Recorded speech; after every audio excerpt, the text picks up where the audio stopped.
آئیے پہلے یہ جان لے کہ ہمارے رسول کی صورت کیسی ہے.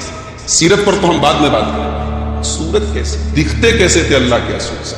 بخاری کی روایت ہے, برا ابن عازب رضی اللہ تعالیٰ عنہ کہتے ہیں کان رسول اللہ صلی اللہ علیہ وسلم احسن الناس وجہا, اللہ کے نبی صلی اللہ علیہ وسلم تمام لوگوں میں سب سے زیادہ خوبصورت تھے.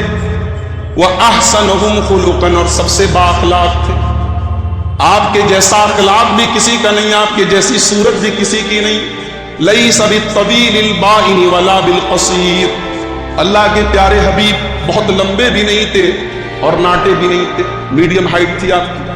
بخاری کی دوسری حدیث میں حضرت برا ابن عازب کہتے کان رسول اللہ صلی اللہ علیہ وسلم مربوعا, اللہ کے پیارے نبی صلی اللہ علیہ وسلم میڈیم ہائٹ کے تھے.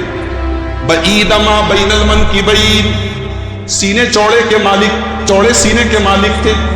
لہو شعر یبلغ شحمۃ اذنیہ, آپ کے بال کتنے لمبے تھے کہ آپ کی کان کی لو تک پہنچ جاتے تھے. رأیتہ فی حلۃ حمراء, برا ابن عازب کہتے ہیں کہ میں نے اپنے نبی کو ایک مرتبہ سرخ رنگ کے, لال رنگ کے کپڑے میں دیکھا. لم ارى شيئا قط احسن منه, آپ سے زیادہ حسین و جمیل میں نے کسی کو نہیں دیکھا.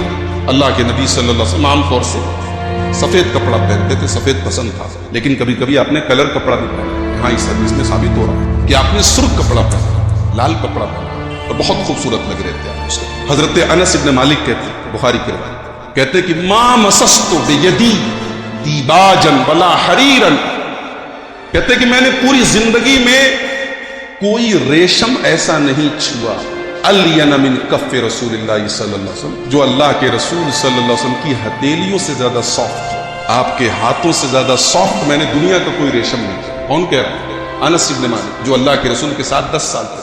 اور کہتے وما شممت رائحۃ قط احسن من رائحۃ رسول اللہ صلی اللہ علیہ وسلم, دنیا کی کوئی ایسی خوشبو مجھے نہیں ملی جو اللہ کے پیارے حبیب کی خوشبو سے بہترین ہو. آپ کے جسم مبارک سے, آپ کے بدن سے آنے والی, آپ کے بدن سے پھوٹنے والی خوشبو سے بہترین میں نے کوئی خوشبو نہیں دیکھی. ہمارے رسول ایسے صلی اللہ علیہ وسلم, سراپا ایسا ہے کہ پڑھو تو وجدان محب اٹھے, صورت ایسی ہے کہ پڑھو تو محبت ہو.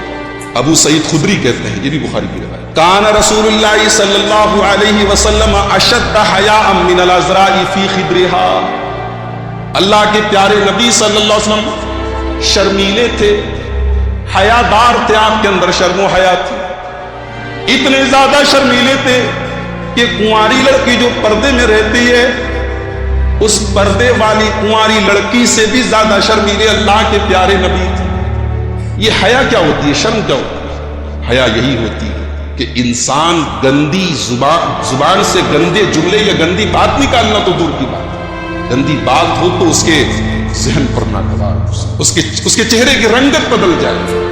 ہمارے نبی شریف حیادار, کبھی زبان سے کوئی فحش, کوئی گندی, کوئی بلگر بات نہیں نکالی. آج ہمارے نوجوان بھائی, آج اللہ کے رسول کی زندگی کا یہ پہلو بھی ہمیں اپنے سامنے رکھا. آج ہمارے سماج سے حیا جا رہی ہے, مردوں کے اندر سے بھی, عورتوں کے اندر سے. اب آئیے اللہ کے رسول گفتگو کیسی کرے, آپ کا بات کرنے کا انداز کیسا. اما عائشہ رضی اللہ تعالیٰ عنہ فرماتی ہیں ما کان رسول اللہ صلی اللہ علیہ وسلم یسرد کسردکم, اللہ کے پیارے نبی تم لوگوں کی طرح جلدی جلدی بات نہیں کرتے تھے. ولکنہ کان یتکلم بکلام فصل بین, اللہ کے پیارے حبیب جب بات کرتے تھے بالکل صاف, ایک ایک لفظ ہم سمجھ لیتے تھے, ایک ایک جملہ سمجھ لیتے تھے, صاف صاف بات کرتے. انس ابن مالک کہتے ہیں کان صلی اللہ علیہ وسلم یعید بالکلمۃ ثلاثا لتفهم عنہ, اللہ کے پیارے نبی جب بات کرتے تھے تو ایک ہی بات کو 3 بار کبھی کبھی ریپیٹ کر کے بولتے تھے تاکہ سب لوگ سمجھ جائیں. سمجھانے کا انداز تھا, اور شخصیت میں روب ایسا تھا, دبدبا ایسا تھا کہ کبھی کبھی سامنے والا مروب ہو کے کانپنے لگتا تھا. ابن ماجہ کی روایت, اللہ کے رسول کے پاس ایک آدمی آیا, جب اللہ کے رسول نے اس سے بات کی, فلما کلمہ, جب آپ نے اس سے بات کی, پہلی ملاقات ہے, پہلی بار بات چیت ہو رہی ہے رسول سے, فجعلت ترعد فرائسہ, اس کے ہاتھ پیر کانپنے لگے, اس کا بدن کانپنے لگا. اللہ کے پیارے نبی نے فرمایا حبن علی، نہ پریشان کیوں، شانت رہو، نام رکھو، لست بملک، میں کوئی بادشاہ نہیں، انما انا ابن امرأۃ تاکل القدید، میں ایک عورت کا بیٹا ہوں، ایسی عورت کا بیٹا ہوں جو سوکھا گوشت کھاتی، میں ایک عام عورت کا بیٹا ہوں، کوئی بادشاہ نہیں، محلوں میں نہیں پلا ہوں، مجھ سے بات کر کے اتنا کام، یہ اللہ کے رسول کو بات کرنے کا